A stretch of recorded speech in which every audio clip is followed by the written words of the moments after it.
అడవి పక్క పల్లెలో కాకి ఒకటి ఉండేది. అది అక్కడ మిగతా కాకులతో కలిసి అప్పుడప్పుడు అడవి మొత్తం తిరిగొచ్చేది. ఒకసారి అడవి కొలంలో హంసను చూసి, తెల్లగా ఎంత అందంగా ఉంది హంస, దీనంత సంతోషంగా ఉండే వేరే పక్షి ఉండదు అనుకునేది.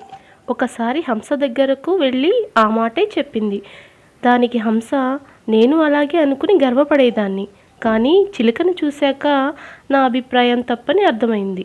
ఎరుపు ఆకుపచ్చ రంగులో ఎంతో బాగుంటుంది కదా చిలుక అని చెప్పింది హంస. అప్పుడు కాకి చిలుక దగ్గరకు వెళ్ళి హంస అన్న మాటలు చెప్పింది. అవును, హంస చెప్పింది నిజమే. నా రంగును చూసి నేనెంతో సంతోషంగా ఉండేదాన్ని, కానీ నెమలిని చూశాక అందమంటే దాందే అనిపించింది. నాకు 2 రంగులే ఉన్నాయి, నెమలికి ఎన్ని రంగులో అని చెప్పింది చిలుక కాస్త అసూయగా.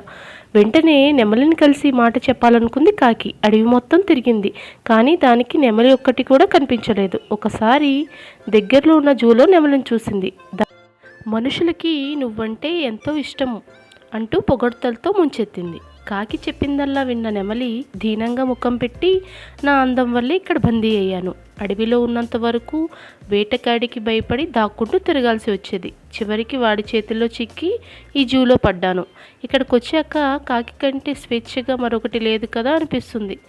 ఇక్కడ దాదాపు పక్షులన్నీ బందీగా ఉన్నాయి, ఒక్క మీ కాకులు తప్ప.